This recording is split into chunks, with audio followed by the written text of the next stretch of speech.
어, 지지난주도 우리 교회의 성도의 아버님께서, 할아버지께서 지방에 계시는데 돌아가셨습니다. 그래서 여러분 또 먼 길을 그렇게 장례 또 1호 예배까지 섬겨줘서 감사하고요. 또 이어서 지난주도 또 한번 또 대전에 계신 우리 성도님 중에 그 어머니께서 또 돌아가셔서 같이 또 1호 예배 드리고 또 섬기고 왔습니다. 참여해 주신 모든 분들 정말 고마웠어요. 우리는 이렇게 가까운 사람이 또는 친구의 아버지나 어머니가 돌아가셨다면 안타까워하면서 장례식에 같이 또 이렇게 동참을 합니다. 그러나 한 가지 분명한 것은 내가 이 자리에, 죽음의 자리에 올 거다 하는 건 우리는 생각지 않는다는 겁니다. 준비하지 않는다는 거예요.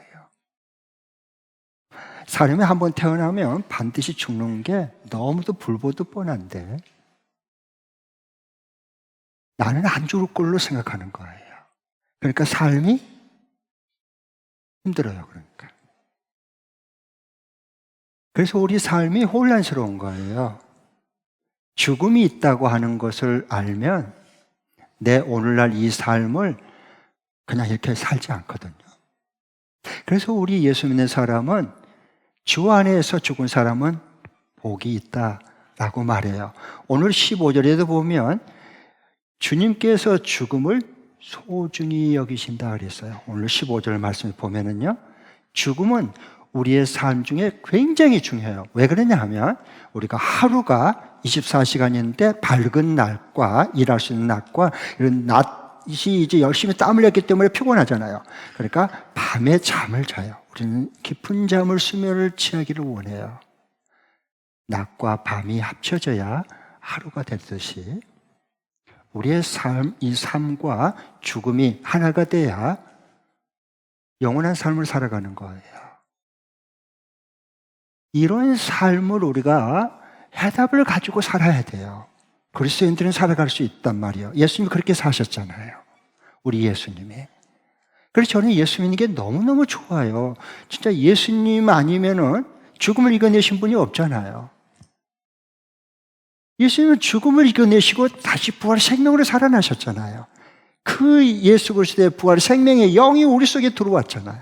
우리는 그 예수님처럼 부활 생명을 가지고 매일 사는 사람들이잖아요. 그런데 예수 믿는 게 신나지 않다? 뭐지? 난 잘 이해가 잘 안 되는 거예요. 그러니까 정말 예수님과 함께 사는 삶은 그럴 수는 없어요. 자, 그러면 오늘 말씀에 보면은 이 시편 116편은 그 제목을 봐보십시오. 제목이 뭐라고 되어 있습니까? 크게 한번 누가 한번 읽어보세요. 시작. 그렇죠. 제목 안 나왔어요? 그렇죠. 우리 마이크로 한번 우리 손올 자매가 수고하는데 한번 크게 한번 읽어줘요. 좋은 목소리를 한번 부탁해요. 서원을 이루리라. 소원을 이루리라? 그 116편 바로 밑에 보면 시편의 그 제목이 나와요. 이 제목은 그 시편을 쓰게 된 배경이 그 속에 들어있다는 얘기거든요. 나를, 그 다음 읽어주세요. 주님께서 나를 죽음에서 구원하실 때. 네, 그렇죠. 주님께서 나를 죽음에서 건져주실 때, 구해주실 때, 그걸 배경으로 두고 지금 쓴 시편이 116편이에요. 죽음과 굉장히 맞닿아 있다는 거예요. 네. 자, 그래서 오늘 2절부터 4절에 보면 이렇게 하나님 앞에 간구해요. 왜? 죽음의 올가미에 착취해 있거든요. 덫에 걸려 있거든요. 네. 그래서 하나님 앞에 기도해요. 2절부터 4절 다시 한번 읽어볼게요. 시작. 잠깐만요. 음향사고가 났으니까 좀 기다려주세요. 네, 손오루 자매님이. 네. 준비됐나요? 네, 그래요. 다 함께 시작. 나에게 귀를 기울여 주시니 내가 평생토록 기도하겠습니다. 죽음의 올가미가 나를 얽어매고 수월의 고통이 나를 엄습하여서 고난과 고통이 나를 덮쳐올 때 나는 주님의 이름을 부르며 주님 간구합니다. 이 목숨을 구하여 주십시오 하였습니다. 네, 죽음의 올가미가 나를 얽매우고 수월, 이 사람이 죽으면 그 핵은 이제 죽음에 가는 곳을 수월이다 그러거든요. 이 수월의 고통, 이 고통이 엄습해하고 나를 확 덮치는 거야. 여러분, 이 올가미가 뭐예요? 동물의 세계나 가끔 이렇게 보면 멧돼지가 요즘은 최상위고요. 호랑이가 없으니까 이 멧돼지들이 막 새끼를 어마어마하게 나가지고요. 농부들이 산속 가까이 있는 농부들이 이런 땀 흘려 해놓은 거 농작물로 다 갖다 갉아먹어버리고 다 해쳐버려요. 일년 농사 망친 거예요. 얼마나 속상하겠어요. 그러니까 이걸 가만두면 안 되겠다. 그래가지고 어떻게 해요? 철사로 올가미를 이 멧돼지들이 막 다닌 그곳으로요. 올가미를 이렇게 딱 덫을 놔요. 가다가 탁 걸리면요. 목에 확 걸리면요. 이건 땡기면 땡길수록 더 조입니다. 다리 걸리면 땡기면 땡길수록 이게요. 좋아서 피가 터져도요. 이거 올가미가 안 풀립니다. 그래서 나중에 죽어요. 죽음의 올가미가 이 멧돼지나 이런 산 짐승뿐만 아니라 다윗이 왕임에도 불구하고 죽음의 올가미에 꽉 걸렸단 말이에요. 도대체 그러면 다윗이 어떤 죽음의 올가미가 걸렸다는 얘기일까? 이거 성경을 보면 꼭 궁금하고 질문이 많아져야 됩니다. 그래 하나님의 음성을 들을 수가 있어요. 무관심한 질문이 없는 삶은 깊이가 없는 삶, 자기 자신이 하루하루에 자기 자신에게 대면하는 진리의 말씀과 대면하는 시간 없이 그냥 대충 산다는 얘기거든요. 그건 나는 안 된다고 봐요. 그리스도인으로서는. 어떻게든 생명인데, 어떻게든 하루 시간인데, 한 번 오류 지나면 다시는 내 인생에 돌아올 수 없는 생명 같은 금쪽 같은 시간인데 그렇게 막 살면 나는 안 된다고 봐요. 그건 아닌 것 같아요. 그러면 이 질문을 해야 되는데 다시 죽음의 올가미 덫에 왜 이렇게 걸렸을까? 덫이 뭘까? 그건요 신학자들이 이렇게 얘기를 합니다. 이 116편은 다윗이 자기의 그 친아들 압살롬이라고 있어요. 압살롬 아시죠? 이름이 좋아야 될 것 같아요. 그래서 이 압살롬이 있었는데 아버지 왕자가 타면서 반역을 일으켜요. 그래서 그 왕자를 차지한다고요. 그리고 다윗을 죽이려고 그래요. 부하들을 풀어서. 여러분, 자식은 자기 욕심을 채우기 위해서 부모를 죽일 수 있어요. 버릴 수 있어요. 그러나 부모는 자식을 죽이거나 버릴 수가 없어요. 그건 뭘 말할까요? 그런 것처럼 하나님 아버지는, 우리는 하나님을 버릴 수 있어요. 배반할 수 있고 얼마든지 할 수 있어요. 그러나 하나님 우리 아버지는 자녀인 저와 여러분을 끝까지 버릴 수 없어요. 십자가의 희생을 통해서라도 우리를 치유하고 회복하고 일으키신 분이 우리가 믿는 바로 그 하나님이세요. 여러분 이 하나님을 알겠습니까? 그러면 이렇게 해서 그 아들이 압살롬이 반란을 일으켜서 자기를 죽이려고 한단 말이에요. 그 죽음의 올가미에 걸린 거예요. 더구나 11절에 보면 이렇게 말해요. 반역을 일으키니까 누구도 채찍금 믿던 사람 믿을 사람이 한 명도 없어졌어요. 그게 오늘 11절인데 특별히 아들도 믿을 수 없지. 전부 다 한 통속이 됐으니까. 그리고 자기의 채찍근이었던 전략가였던 아히도벨 참모까지도 나를 배신하고 압살롬에 갖다 붙었어요. 그러니까 지금까지 나의 모든 일급 비밀을 다 알고 있어요. 아히도벨이. 그런데 배신 때리고 압살롬 반역자에게 붙으니까 이제는 내가 진짜 올가미 덫에 걸려버린 거예요. 자, 우리의 삶은 언제부터 새로운 생동력 있는 삶을 선명하게 살아갈 수 있느냐? 내가 죽음의 문턱에 다다려야 돼요. 그래야 내 삶이 가치 있고 선명하게 그때부터 크리스찬으로서 살아갈 수 있어요. 죽음이 없는, 생각이 없는 삶은 그냥 허송 세월 보낸 일 살 뿐이에요. 네. 저는요 22살, 42살, 52살 때 저는 3번 죽음의 문턱까지 갔어요. 하나님 기적적으로 살려줬어요. 그래서 죽음의 그 두려움, 공포가 뭔지 알아요. 그 후에 하나님이 살려줘서 저 삶이 굉장히 투명하고 선명해지고 분명해졌어요. 저는 달려갈 길이 있거든요. 그 전에는 그게 안 보였어요. 다윗도 마찬가지였어요. 우리 모두도 마찬가지예요. 우리 삶이 진짜 가치 있게 뜻있게 하나님의 영광과 단성이 유익이 되고 나 자신에게도 큰 가치 있는 보람을 느끼는 삶을 살아가려면 할 수 없어요. 내가 죽음에 한번 내 자신의 죽음에 맞따라뜨려야 돼요. 거기서 해답을 찾아야 됩니다. 그래야 새로운 인생을, 하나님이 주신 인생을 펼쳐나갈 수 있어요. 그래서 우리에게는 죽음과 같은 고난이 그래서 우리에게 필요한 거예요. 자, 저는 이 성경의 진리를 알고 난 다음부터는 저에게 일어난 모든 일은 결단코 우연히 일어난 일은 있다 없다? 저는 없어요. 제가 알겠어요, 하나님을요. 저에게 우연히 일어난 일은 없어요. 그 하나님의 섭리와 계획 속의 약속을 이루게 한 거예요. 그러니까 예수님께서 말씀했잖아요.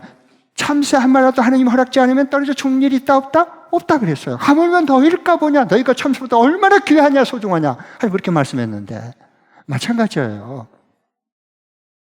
그래서 저는 저에게 일어난 예수님을 인격적으로 만나고 죽음의 문제를 해결하고 그리고 죽음 너머의 삶을 지금 끌어당겨서 하루하루 살아가는 이것이야말로 정말 예수님의 부활 생명을 가진 사람으로서 지금 살아가고 있거든요. 예수님이 주신 거예요. 그러면 저에게 일어난 모든 사건과 일은 하나님의 살아있는 메시지예요. 저는 그렇게 저 삶을 해석해요. 그리고 하나님의 음성을 그렇게 듣고 귀를 기울이기 시작해요. 그게 저에게 굉장히 인생의 유익이 되고 전환점을 만들어준 거거든요. 사건은, 내게 일어난 사건은 하나님의 생생한 음성이에요. 자, 그렇다 그러면 우리는 이걸 모르면 막 불평하고 원망하고 남 탓하고 막 오리하고 그러거든요. 그럼 삶 망가져요. 그건 아니에요, 여러분. 예수님 그렇게 살지 않았잖아요. 그 많은 예수님께서 이거 얼마나 많은 사람들을 방해하는 사람도 공격하는 사람 죽이려고 하는 사람들 얼마나 많은 일들이 있었습니까? 예수님이 거기에 얽매이지 않잖아요. 그분은 부활의 생명이기 때문에 그래요. 자, 그러면 그렇기 때문에 오늘 하루의 삶이 그렇기 때문에 소중한 거거든요. 그러면서 죽음의 문턱에서 그걸 경험하면서 하나님께서 정말 놀라운 2가지의 새로운 내가 깨닫지 못하고 보지 못한 걸 보여주셨어요. 새로운 영적인 영원한 세계가 있는 거예요, 분명히. 네. 첫 번째는 뭐냐? 한번 저를 따라해 주세요. 인생은 2생이 아니라 3생이다. 시작. 인생은 2생이 아니라 3생. 다시 한 번 더. 인생은 2생이 아니라 3생이다. 인생은 2생이 아니라 3생이다. 대부분 우리 죽음을 경험하지 못하고 자기 죽음에 대한 분명한 것을 해석해내지 못한 오늘의 삶을 살아간 그냥 흘러간 대로 사는 사람은요, 세상에 그냥 즐거움에 그냥 그러고 막 빠져가지고 살아요. 그 남는 게 없는데 이 다음에 지나고 나면. 그러면 이게 이 세상에 살다가 잘 되고 그 다음에 마음껏 그냥 즐기다가 죽으면 꽥 하면 끝나는 거지 뭐. 이렇게 사는 사람들이 많아요. 예수 안 믿는 사람은 다 그런 거예요. 그런데 가끔 이제 저게 인도의 힌두교나 불교의 윤회설이나 불교에 환생하는 거라든가 저기 인도의 뭐 여기 윤회설 뭐 이런 모든 것들을 보면 그게 예수님의 참 부활의 모조품이야. 사탄이 종교를 그렇게 만든 겁니다. 모조품으로 짝퉁으로 비슷하게. 누가 죽음을 이겨내고 살아났어요? 누가 죄인을 구원하기 위해서 그 죄를 짊어지고 죽었다가 죽음을 이겨내시고 사명의 권세를 이겨내시고 부활하신 분이 어디 있어요? 뭐 종교 찬시자들 석가모니가 누가 그랬어요? 거기 사리밖에 없어. 사리. 그거 가지고 자랑해요. 그 시주단체는 무엇이고? 왜? 그 죽음을 이길 수 없는 사람이니까. 예수님은 달라요, 여러분. 예수님은 그런 분 아니세요. 처음부터 하나님이셨어요. 네. 예수님을 우리가 바로 알고 믿어야 돼요. 그래야 예수님을 우리가 예수님의 가르치는 진리대로 따라 살고 싶은 마음이 강력하게 일어나는 거예요. 네. 그래 예수님 우리가 진짜 닮아갈 수 있죠. 그러니까 그게 예수 믿는 거지. 네. 자, 그래서 인생은 제2생이 아니라 3생이에요. 죽음을 맞닥뜨리고 나니까 이게 진짜 그렇구나 하는 게 믿어지는 거예요. 네. 제1생이 뭘까요? 어머니 모태에서 10개월 동안 모태에서 생을 시작해요. 누구나 다요. 그렇죠? 그리고 이 세상에 응에 태어나면 제1생이 죽고 2생이 시작이 돼요. 그리고 이 세상에 70년, 80년 제2생을 살다가 이제 죽으면 영혼과 육체가 분리돼요. 자, 죽어야 사는 겁니다. 죽음 이해를 성경에서 말한 걸 잘 하셔야 돼요. 죽어야 살아요. 예수님 십자가 죽어야 예수님도 살고 우리도 사는 거예요. 십자가 부활의 복음이에요. 그러니까 죽어야 살아요. 자, 우리 봐보세요. 이미 우리 죽음을 경험했어요. 제1생. 어머니 모태에서는 생을 살 때 탯줄, 생명줄이 달려요. 그게 연결이 되어 있어요. 이 생명줄로 피와 영양분과 모든 자라는데 10개월 동안 자라는데 다 공급이 돼요. 뭘 통해서? 이 탯줄, 생명줄을 통해서. 그러다가 이 세상에 만삭이 돼서 응애하고 태어나면 제일 먼저 병원의 간호사가 소독된 가위를 가지고 탯줄부터 싹둑 잘라버려. 왜? 제1생의 탯줄로 사는 방식이 분리되고 잘라 끊어져야 되는 거예요. 배꼽이 있어야 엄마는 엄마대로 다니고 나는 나대로 성장하는 거예요. 어떻게 탯줄을 끊어? 이 생명줄인데, 그리고 이 세상에 태어났는데 탯줄 끊지 말아요. 탯줄 끊지 말아요. 그러면 어떻게 해요? 그래갖고 이제 둘이 달리고 다니면 탯줄로 이렇게 연결해서 엄마 이쪽으로 가면 나도 가고 내가 이거 엄마 들고 오면요, 이 감염돼가지고 둘 다 병들어 죽어요. 제1생은 생명줄로, 탯줄로 연결되어 살지만 제2생은 하나님 생명의 신비를 탯줄로 살지 않는 거예요. 그게 끊어지고 죽어져야 이 세상에 살아갈 수 있어요. 자유롭게. 그리고 이 세상을 살면 죽으면 끝나요. 그러니까 자살이 OECD 중에 자살공화국이 수년째 1등하고 있어, 우리나라가. 너무 가슴 아픈 얘기야. 죽으면 절대 끝나지 않아요. 사람이 한 번 죽으면 그 후에 심판이 있다 그랬어요. 왜? 우리는 이 개나 강아지나 아니면은 이런 고양이나 아니면은 삼짐승들은 전부 다 짐승들은 이생밖에 없어요. 태중에 강아지 3개월 있다가 망망망 하고 태어나면 이제 15년 정도 살다가 그리고 끝나면 끝나는 거예요. 이생으로 끝나. 사람은 영적인 존재예요. 제3생을 살아야 되겠습니다. 제3생을. 그래서 우리 인생은 2생이 아니라 3생이에요. 뭐 살다가 나 그러니까 안 믿어. 나 2생 살다가 젊게 그냥 살다가 그래 죽으면 끝이지. 그건 자기 스스로를 짐승으로 전락시키는 가치관을 가지고 산 사람입니다. 그건 아니죠. 그러니까 사람들이 짐승 같은 사람 이렇게 말하는 거예요. 아셨어요? 아니에요. 저와 여러분 영혼이 있어요. 영적인 존재예요. 존귀한 자예요. 돈보다 훨씬 더 가치 있는 하나님 미리 만드셨어요. 그러면 우리가 이 세상에 살다가 죽으면 끝난 게 아니라 아까 죽으면 분리가 돼요. 뭐가? 영혼과 육체가 분리가 되는 거예요. 육체는 흙으로 돌아가고 매장이 되고 수장 화장하고 그리고 영혼은 하나님 앞에 가는 거예요. 자, 잘 보십시오. 분리가 죽으면 죽어야 살아요. 분리가 돼야 영원한 생을 살아가는 거예요. 예수 그리스도 안에 있는 사람들은. 그러면 영원한 생을 살 때 영원한 고통을 당해. 그럼 어떻게 됐죠? 지옥벌에서 고통당하는 거예요. 그래서 여러분 중요한 건 죽어야 살지만 생의 신비로움이 얘기해요. 하나님 그렇게 만드셨어요. 동시에 또 뭐냐 하면은 지금 생은 다음에 오는 생을 준비하는 기회를 준 거예요. 누가요? 하나님께서. 자, 가령 예를 들면 그래야 우리의 그 생명의 소중함을 알아야 돼요. 가치를 알아야 돼요. 막 살지 않아. 그러니까 함부로 그냥 인생을 살지 않거든요. 자, 그러면 중요한 것은 어머니 모태에 있을 때 잘 손발이 자라고 내가 자라고 기능이 다 소장, 대장 다 자라야 돼요. 그렇죠? 그래서 이 태어나면 건강하게 살아갈 수 있어야 활동하고. 그런데 가끔 가다가 가슴 아프게 태중에 장애가 생긴 아이들이 있어요. 선천적 질병을 가지고 이상에 응애하고 이상에 태어난 사람이 있어요.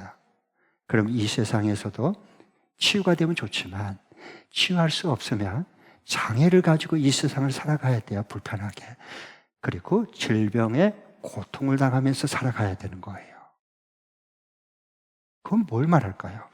이 세상에 우리가 제2생을 살 때 영원한 제3의 생을 살 때 이 세상에 장애가 있거나 예수님을 거부한 사람들 장애, 그리고 예수님의 생명을 배척하는 사람들, 영원한 질병에 걸린 사람들이요, 이 죄병에 걸린 사람들, 이 사람들은 영원한 삶을 천국의 기쁨을 누는 게 아니라 영원한 지옥불에서 이를 부들부들 갈고 영원한 고통 속에 살아가야 되는 거예요.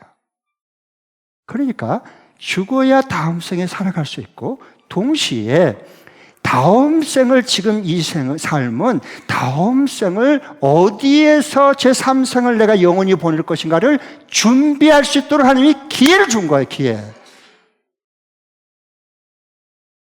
이런 삶의 방향과 목적이 선명해져야 되는 그리스도인들은.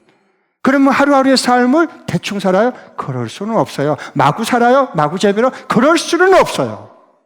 어떻게 주님이 주신 생명이고 내게 주신 선물이고 어떻게 얻은 건데 그럴 수는 없어요. 네. 제가 하루하루 막 산 거 봤어요, 여러분? 예수님을 만나고 다음부터 이렇게 하나님께서 진리에, 그리고 다음 생에 대한 모든 것을 준비할 수 있도록 해주셨거든요. 자, 그러면 그럴 때 오늘 우리 하루하루의 삶이 정말로 가치 있고 행복하고 뜻있고 정말 소망이 넘쳐나게 돼 있어요. 누가 이렇게 해주신 거예요? 우리 예수님이 주신 거예요. 그런데 이 예수님을 알아가고 예수님과 함께 사는 게, 예수 믿는 게 뭐 너무 어렵다, 힘들다, 어떻게 그럴 수는 없을 것 같는데, 난 도저히 이해가 잘 안 되거든. 그런 말 잘 아직 이해가 잘 안 돼요. 얼마나 귀한 삶을 지금 하루하루 살아가는데 주님과 함께. 자, 그래요. 그래서 인생은 이 생이 아니라 제3생을 살게 된다 하는 걸 준비하게 해주셨어요. 그 다음에 중요한 것은, 저는 그래서 이제 참 중요한 게, 저는 이제 성경의 진리의 말씀이 이렇게 딱 열리니까 하루하루의 삶, 모든 일어난 사건 하나하나 의미가 없는 게 없어요. 자, 가령 예를 들면 저는 이제 새벽 기도를 굉장히 중요하게 여겨요. 새벽 기도를 저는 정말 중요하게 여겨요. 왜 그런 줄 아세요? 예수님을 부활 생명이 내 안에 있기 때문에 그래요. 왜 그러냐 하면 봐보십시오. 성경에서는 죽음을, 예수님 믿고 죽은 사람을 재형벌 받았다 그러지 않아요. 그리고 죽으면 소멸된다, 존재가 사라진 것도 아니에요. 성경 분명히 말해요. 주 안에 죽은 사람은 복이 있는데 잠을 자는 거예요. 스데반 그 집사가 복음을 전하다가 돌에 맞아 죽을 때 스데반이 죽으니라 그렇게 말하지 않아요. 사도행전 7장 60절에 스데반이 돌에 맞아 죽었더라, 뻗었더라 그렇게 말하지 않아요. 아셨죠? 뭐라 그랬죠? 잠을 자니라. 스데반이 돌에 맞아 죽었는데 성경은 죽음을 말하지 않고 잠을 자니라 그렇게 말해요. 예수님 진짜 안에 주님과 교제하는 삶을, 생명을 가진, 부활의 생명을 가지고 산 사람은 죽음이 죽음으로 끝나는 게 아니고요, 잠을 자는 거예요. 이 땅에 낮에 열심히 일했기 때문에 밤에 피곤해, 자야지. 그리고 깊은 잠을 자고, 그리고 이른 아침에 깨어날 때 기지개를 또 펴고 잘 잤다, 하루가 또 시작이 되네. 이게 부활 연습이에요.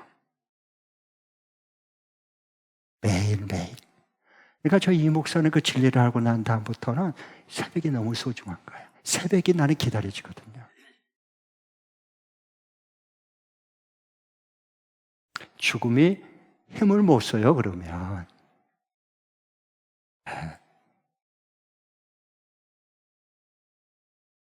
하루 주님이 부활할 거예요. 부활하셨잖아요. 예수님 믿으시죠? 머리로만 믿지 말고 삶으로 믿으세요. 그 삶으로 예수님 부활 생명을 가진 자로서 매일 닮아가세요. 그렇게 닮아가는 예수님을 믿는 사람을 누가 싫어하겠냐고요. 누가 싫어하겠냐고. 저 예수쟁이들, 기독교인지 개독교인지 이래도 우리가 할 말이 없잖아. 왜? 왜 그럴까요? 그들이 물론 몰라서도 그럴 수 있지만 예수 믿는 사람들이 예수님의 가르침을 따르려고 하지 않아요. 성경대로 믿고 살려고 하지 않아요. 예수님을 닮아가려고 몸부림치면서 기도하지 않아요. 그런 사람들이 과연 얼마나 있을까요, 지금? 그러니까 인도의 총리까지 했던 간디가 청년의 때에 영국의 대학 유학에 가서 있었어요. 그런데 그때 그 간디에게 예수님 믿는 사람이 전도를 했어요. 예수 믿고 꼭 구원받으라고. 그러니까 이 간디가 그 사람을 쳐다보면서 이렇게 얘기했어요. 나는 그 말이 영적인 중요한 목회자로서 너무 가슴 아픈 울림이 늘 남아있어요. 간디가 뭐라고 하는 줄 아세요? 그 전도한 사람한테 나보다 예수 믿으라고. 나는 예수님은 좋아. 그러나 예수쟁이들은 싫어. 왜? 예수님의 가르치는 진리를 따르려고 하지 않으니까. 예수님의 삶을 본받아서 닮아가려고 하지 않으니까. 예수님은 너무 좋은데 예수쟁이들은 싫단 말이야. 왜? 가만히 보니까 예수 믿는 사람들이 예수님 닮아가려고 하는 게 아니라 예수님을 이름을 도용하고 이용해가지고 자기 욕망을 채우려고 하는데 저 난리야. 저 난리를 치는 거야. 언제 예수님 닮아가죠? 언제 예수님을 우리가 따라갈 수 있죠? 그래서 깐디가 싫다는 거야, 예수쟁이들은. 너무 마음 아픈 얘기야. 정말 우리가 다시 한번 우리 자신을 이 금년 지나기 전에, 새해를 맞이하기 전에 뭔가 우리가 좀 정리를 해야 돼요. 하나님 말씀으로 돌아와야 돼요. 네. 그리고 오늘은 이게 예배 시간에 핸드폰 본 사람은 없어. 고개 숙인 사람. 핸드폰 본 거 아니지? 뒤에 이렇게 깔고 본 거 아니지?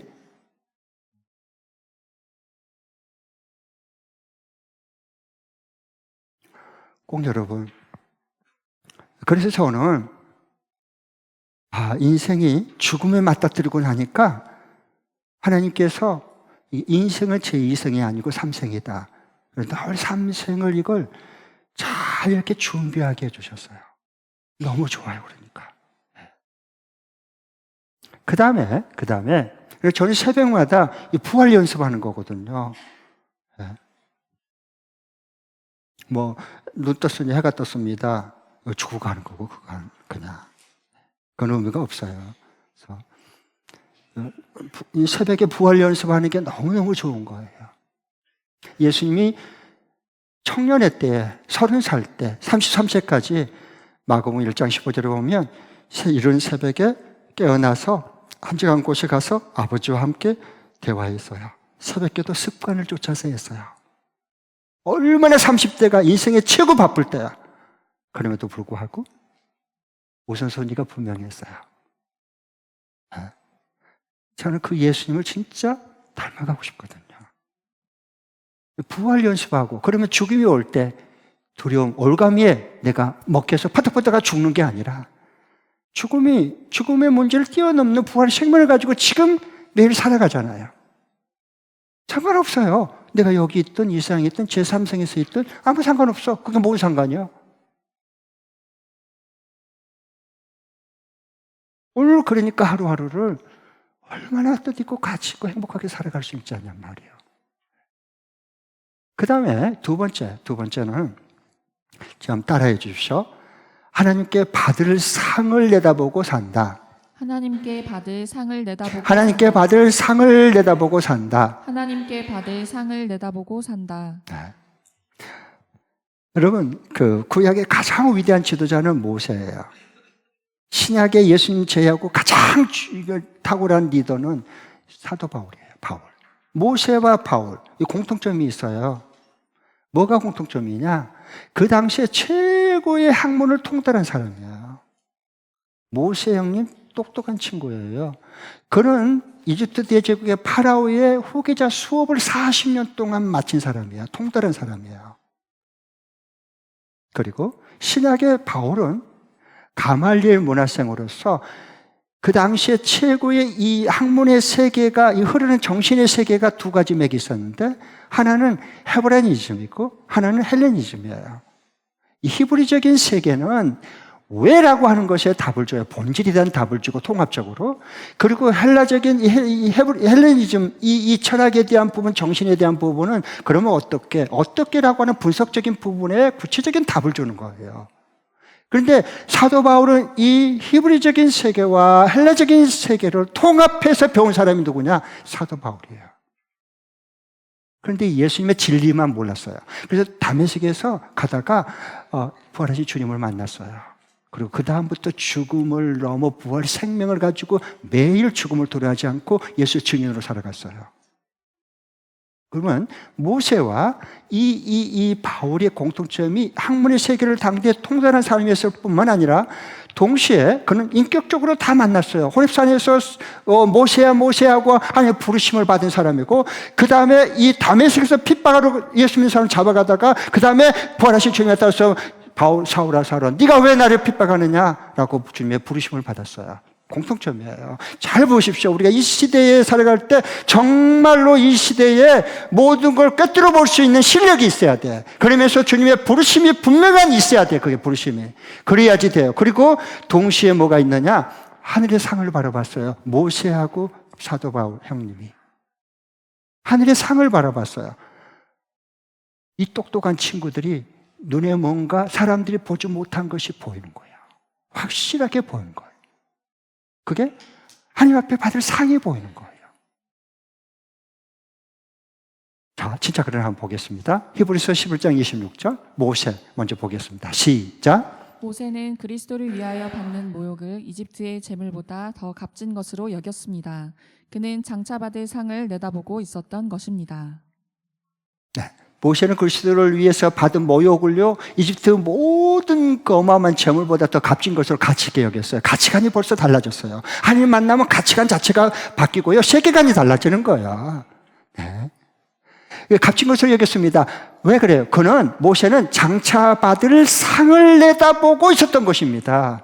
하나님 앞에 설 때 받을 상급이 보이는 거야. 그걸 내다보는 거야. 그리고 오늘 출애굽에서 그 오합지졸인 장정만 60만 명, 어린애들 여자까지 다 하면 그렇게 불평 원망 때려 죽이고 그냥 우리 이집트로 돌아가자 반란을 일으키고 파당을 일으키고 그들을요 끝까지 오직하게 주님의 인도함 따라서 광야 끝자락까지 인도합니다.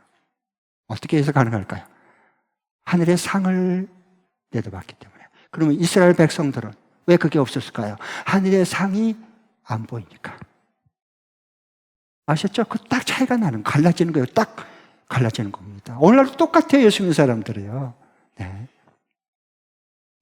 하늘 상을 바라봤어요.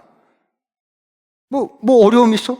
하늘 상을 하나님이 주시는데, 이것쯤이야, 이게 뭐야? 무슨 대수야? 그리고 그냥 우직하고 넘어가는 거야. 다른 사람들은 물이 없다, 모세 죽이자, 왜 우리는 여기에 만나만 주냐, 신물 난다, 단백질 공급 좀 해주자, 부추하고 파마늘 먹고 싶어, 이놈아, 모세야, 이놈. 맨날 이렇게 두덩이 달아서 사는 거야. 죽을 때까지, 무덤 속에 들어갈 때까지. 왜? 하늘의 상이 안 보이니까. 하나님을 믿었지만 하늘의 상을 못 보고 안 보는 사람들 엄청나게 많잖아. 오늘날 이 시대도 똑같아요. 그러나 모세는 하늘의 상이, 하나님께 받을 상이 보이는 거예요. 가령 예를 들면 지금이 이제 저 지방으로 이전했지만 태릉 선수촌 국가대표 선수들이 있어요. 이들은 그 국가대표 선수 맹훈련, 강훈련을 해요. 그 뒤에 불암산에 가서 추운데도 막 엄동선 안에 막 그런데 막 땀을 뻘뻘 흘릴 정도로 강훈련해요. 왜 그럴까요? 4년 후에 올림픽 게임에 금메달이 보이니까 그래요. 그 훈련이 좋아서가 아니고 그 메달이 보이는 거야, 눈에. 그럼 어떤 어려움도 다, 어떤 장애물도 다 뛰어넘고 다 감당해. 왜? 메달이 보이니까. 똑같아요. 금메달이 보이잖아. 뭘 못하겠어, 그러는데, 뭘. 그래서 마지막에 그 금메달 따면요, 어떻게 해요? 수상에 올라가면 금메달 이렇게 걸어주고, 동해물과 백두산, 울어. 1등 나면, 금메달 따면, 그런대로 막 환호하면서 뛰어다녀. 금메달 태극기 들고, 누구도 못 말려. 기뻐가지고 어쩔 줄은 몰라.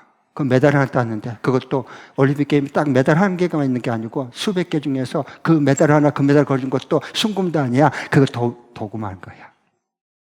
근데 IOC에서 그거 하나 걸었다고 그냥 세계를 다 얻은 그 승량처럼 그렇게 환호해. 우리 모든 국민들이 와! 박수를 보내. 그 메달 하나 땄다고.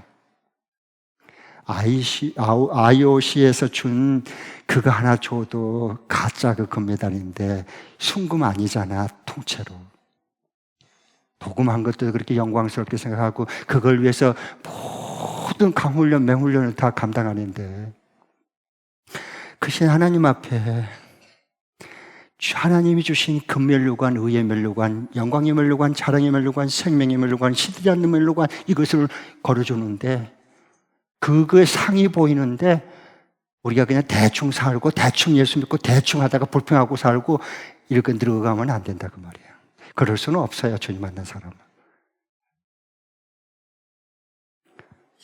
그래서 모세도 이게 모든 보화, 이집트의 보화보다 그리스도를 위해서 자기 백성과 함께 고난받는 것을 하는 것은 하늘의 상을 내다봤기 때문에 내다봐야 되는 거예요. 그게 보여야 돼요. 아멘? 그래야 신앙생활에서 되는 거예요, 여러분.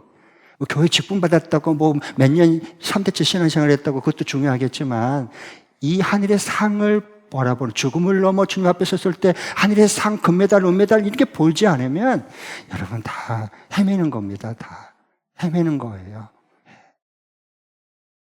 그리고 모세도 그랬고요.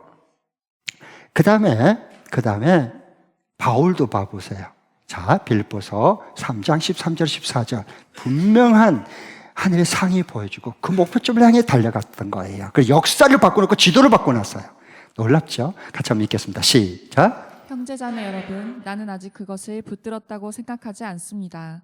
내가 하는 일은 오직 한 가지입니다. 뒤에 있는 것은 잊어버리고 앞에 있는 것을 향하여 몸을 내밀면서 그리스도 예수 안에서 하나님께서 위로부터 부르신 그 부르심의 상을 얻으려고 목표점을 바라보고 달려가고 있습니다. 네, 뒤에 것은 잊어버리고 우리는 잘 못 잊어. 내가 있나 봐라. 내가 너한테 억울함 당했는데 나도 안 갚아주고 날 갚을 거야. 에? 나 대갚아줄 거야. 몇 배로. 그리고 그 억울함과 분노와 상처 속에 우리는 그렇게 왜 매이느냐? 앞에 내다보는 하늘의 상이 안 보이니까 그런 거예요. 그래서 어렸을 때 30년, 40년 전에 받았던 상처로 지금 반응하고 살아요. 성인이 됐는데. 너무 안타깝잖아. 주님이 우리에게 주신 인생은 그런 거 아니잖아. 예수님이 그렇게 산 적이 있어요? 아니요. 모세와 사도 바울이 하늘의 상을 바라보고 가는 그 삶에 과거에 얽매였어요? 동족들을 내가 다 때려 죽일 거야. 나를 배신해서 내가 어떻게 동족이 나 등에다 칼을 꽂아. 나는 눈에 턱이더라도 나는 눈 못 감아. 쟤들 가만 뻔때를 보여주고 안 갚음하고 나 죽어도 죽을 거야. 그랬다면요. 그는 하늘의 상이 안 보인 증거야. 정의로움이 아니라 맹인이야.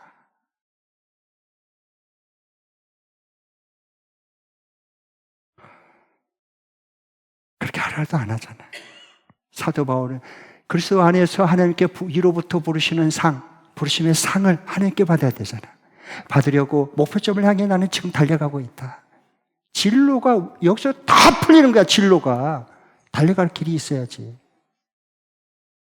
하늘의 상이잖아, 그게. 그러니까 여러분,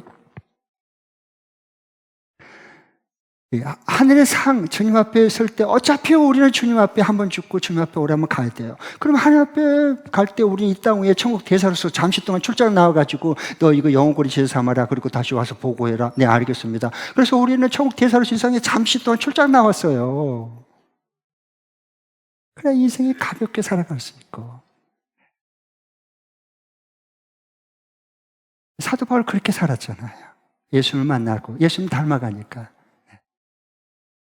그래서 나는 하늘의 상을 바라보고 난 지금도 달려가고 있다. 그래요. 날마다 새해지 뭐. 자, 그러면 이제 중요한 게 이거예요. 저는 이제 항상 질문을 많이 하거든요. 왜? 내 삶이 소중하니까. 그러면 모세와 사도 바울이 그렇게 그 눈에 보였던 하나님께 받을 상은 구체적으로 뭘까? 나는 손에 그걸 쥐고 딱 그려진 상태에서 나는 인생을 선명하게 살고 싶거든. 하루를 살아도 하루하루를. 그래야 정말 예수 믿는 그 기쁨과 천국을 가지고 살아갈 수 있잖아요. 죽음이 내 삶에 영향을 끼칠 수 없는 그 삶을 살아갈 수 있잖아요. 하루하루를. 예수님이 저에게 준 건데 그건. 그러면은 이 하늘의 상이 구체적으로 뭘까? 두 가지예요. 두 가지. 성경을 보고 이렇게 하나님께 지혜를 구하고 해보니까 두 가지. 첫 번째로는 이 땅 위에서는 예수님 많이 닮은 거예요. 그게 하나님께 받을 상이에요. 이 땅에 제2생을 우리가 지금 살고 있는데 이 땅 위에 살 때 예수님을 많이 닮는 거예요. 그게 하나님께 받을 상이야. 나는 로또를 뭐 당첨이 된 그런 상을 주거나 아파트 세 채가 갑자기 유산으로 받거나 뭐 이런 거 우리가 원하는데 여러분 그럼 망가져요.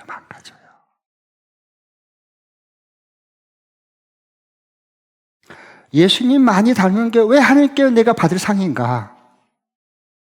So what? 그것이 왜 내 삶, 매일매일 삶에 중요하냐는 거야. 중요하고 말고. 왜? 내가 예수님을 많이 닮으면 닮을수록 지금 이 땅 위에 임한 천국의 기쁨과 진리 안의 자유함을 누리는 것이 달라. 오래 믿어도 눈꽃만큼 예수 믿는 사람, 저 닮았나 안 닮았나, 진짜 예수 믿는 사람 맞아? 이런 자기 이기적인 삶을 사는 사람이 많아. 예수 늦게 믿어도 진짜 예수님 인격적으로 만난 사람 많아. 그래서 정말 예수님 닮아가기를 매일 깨어 기도한 사람들이 있어. 그러면 예수님을 많이 닮은 사람은 똑같은 일, 똑같은 회사, 똑같은 학교, 똑같은 전공 하지만 천국의 기쁨과 그 자유함을 누리는 차원이 달라. 예수님 봐보세요. 어떤 상황 속에서도 천국을 확장되고 천국을 살아가셨어요. 그 예수님을 닮도록 한 거예요. 왜? 우리가 영원한 삶 하나님께 받을 상이기 때문에. 그런데 우리는 예수님을 닮아가기 위해서 기도한 게 아니라, 간구하고 추구하는 게 아니라, 우리는 예수님의 이름을 이용해서 내 욕심을 채우려고 저렇게 난리를 치고 애를 쓰는 거예요. 그러니까 예수를 믿어도, 하나님의 일을 해도 딱 보면 예수님을 닮은 구석이 없어.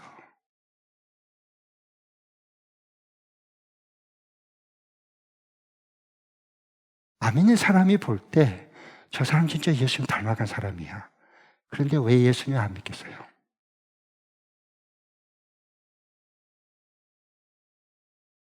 예수님을, 하늘의 상은 이 땅 위에서는 예수님을 많이 닮아가는 거예요. 그러니까 그러면 예수님을 닮아가는 것에 고난이 예수님을 많이 찾고 닮아가게 했다면 그 고난은 축복이야. 진리로 다 풀어지잖아. 삶이 해석이 되잖아. 그걸 말해줄 수 있는 사람이 진정한 이 시대의 리더야, 리더. 하나님의 사람이야.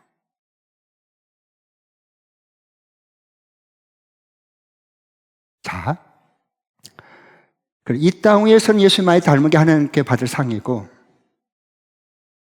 그 다음에 중요한 것은 하나님 앞에 이제 주님과 주님이 이 땅에 다시 오실 때에 우리는 이제 우리의 육체가 이제 흙에서 돌아와서 영혼과 함께 영원히 살 거예요. 요한계시록 21장에 보면 천년 왕국이 나와요. 천년 동안 왕국이 이루어져요. 하나님의 통치가 이루어진 거예요. 그럼 그때 하나님께서 어떻게 통치하시느냐? 혼자 통치하지 않으세요. 진짜 주님 앞에 충성하고 주님의 사람 구원의 첫 열매들 거룩한 주님의 정결한 신부들 예수님을 그렇게 닮기 위해서 몸부림치는 제자들 이 알곡들 죽정이 말고 알곡들 이들은 어떻게 하냐 주님의 보좌 곁에 두고 너는 나를 대신해서 10고을 다스려 너는 1000년 동안 5고을 다스려라. 그게 하나님이 우리에게 주실 상이에요. 째째하게 무슨 노트 한 권 주고 무슨 집 한 채 주고 이런 거 아니에요. 그 큰 상이 보이니까 이 똑똑한 모세와 이 바울의 형님도 거기에 뽁 빠져서 달려가는 거예요. 그 상을 얻기 위해서. 모든 걸 내려놓고 포기할 수 있었어요. 그 예수님을 알아야 돼요. 그 진리를 알아야 됩니다. 네. 그러니까 정말 그러나 꼭 성경대로 꼭 성경 펴시고 덮어놓고 믿지 말고 꼭 펴놓고 손가락 짚어가면서 성경대로 꼭 그대로 믿으시기 바랍니다. 이제부터라도. 네. 자, 한번 보십시오. 누가복음 19장 16절부터 19절 예수님께서 열무나 비유를 이렇게 말씀해 주세요. 하나님 나라가 이런 열무나 비유로 마지막에 이렇게 될 거다. 충성된 사람에게 한 10종에게 한 문화씩 줬어요. 열심히 장사하거라. 네, 알았습니다. 한 종이 가지고 와서 한 달 문화 줬는데 내가 열심히 장사해 가지고 내가 10문화 남겼습니다. 아이고 착하고 충성된 내 종아, 너 나를 대신해서 10고를 다스려라. 또 한 종이 왔어요. 아, 주님이 나에게 한 달란트 이렇게 한 문화 맡겼는데 5 내가 문화를 남겼습니다. 너는 착하고 충성된 종아, 너는 5고를 다스려라. 1000년 동안.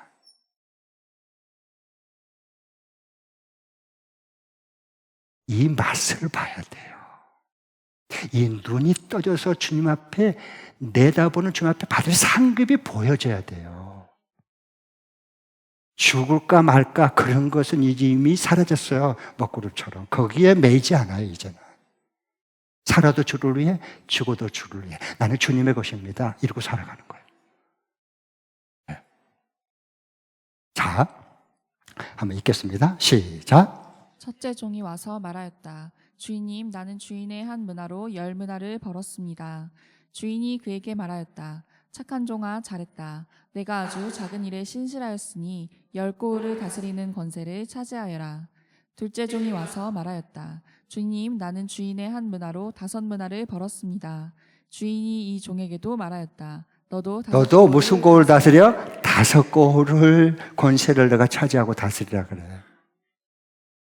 얼마 동안? 1000년 동안. 그런데 이 세상에 조금 상 받으려고 이렇게 이 하늘의 상이 안 보이니까 그냥 하나님이 일한다고 냈다 해놓고는 다른 사람들이 내 수고를 몰라줬다. 그 다음에 나를 이렇게 했었는데 인정하지 않아줬다. 나 하나 봐라, 하나 봐라. 이제는 내가 그만해야 되겠구먼. 내가 무실당하고 섭섭하고 절대 이럴 수는 없어. 나는 이제 안 할 거야. 하나 봐라. 이게 교회인지 절인지 잘 몰라. 헷갈려. 왜? 예수 믿어도 하나님께 받을 상급이 안 보이니까 그래. 이 세상에 상을 다 받아버리려고 그래. 주님께서 그랬어. 너 구제한 거? 너 기도한 거? 너 이 모든 거 사람 앞에 하지 마. 너 하나님 앞에 해. 이 사람 앞에 보이려고 하는 거? 이 사람 앞에 이미 상 받았어. 나에게는 하늘의 상, 너 줄 게 없다. 그럼 어쩌려고? 어쩌려고 사람 앞에 인정 다 받고 칭찬 다 받으려고 그러세요? 하나님이 일하면, 하나님이 시켰다면, 시키신 하나님 앞에 상을 받으려고 해야지.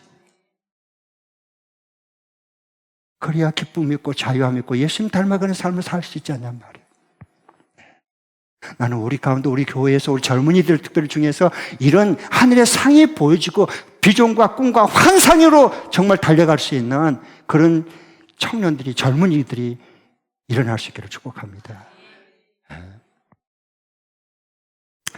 자, 그러면 이번 주간에 이 죽을 것 같은 올가미 동서사방으로 꽉 막혀가지고 숨을 못 쉬거든 답답함에 이랬을 때 어떻게 죽음의 올가미가 풀어지고 자유함과 기쁨을 맛볼 수 있는지 적용 실천할 말씀 드리겠습니다. 두 번 읽겠습니다. 시작. 나의 영원한 삶인 제 3생에게 하나님이 주실 그 상을 내다보며 매일 새벽 기도를 통해 나의 부활을 연습하면서 천국 대사로서 출장 나온 삶을 산다. 다시 한 번 더. 나의 영원한 삶인 제 3생에게 하나님이 주실 그 상을 내다보며 매일 새벽 기도를 통해 나의 부활을 연습하면서 천국 대사로서 출장 나온 삶을 산다. 아멘. 꼭 한 주간 그 말씀에 실천하고 적용하고 그 말씀 붙들고 한번 순종하고 살아보는 거예요. 그래야 하나님의 부활 생명이 우리 속에 이게 경험이 되고 침투하고 들어옵니다. 할렐루야. 그러면 새해는 오지 말 날이 옵니다. 이거 없이 계속 퍼자면 숫자만 2024년 가고 숫자적으로만 오늘 수첩 다 받았죠? 숫자적으로만 그냥 2025년이 오는 거예요. 그건 새해가 아니에요. 그건 한 살 더 늙어가는 거예요. 확실한 증거예요. 그런 새해는 없습니다. 꼭 오늘 말씀과 같이 하나님 주신 음성으로 받고 새롭게 시작하고 새벽을 깨우고 하나님을 만난 사람으로서 사람을 만나고 이것이 제가 보니까 그러더라고요.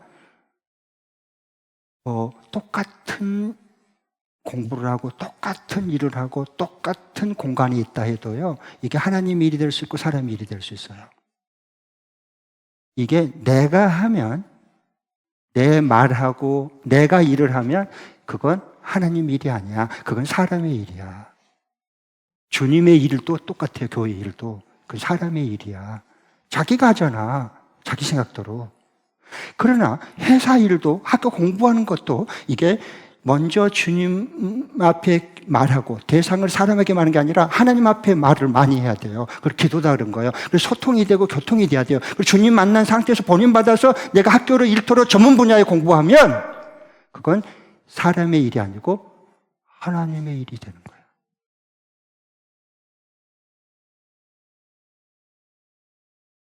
그걸 경험할 수 있는 한 주간 될 수 있기를 축복합니다. 자, 자리에 일어나셔서 우리의 헌신 결단의 기도 드리겠습니다. 자, 주님께서 우리에게 주신 말씀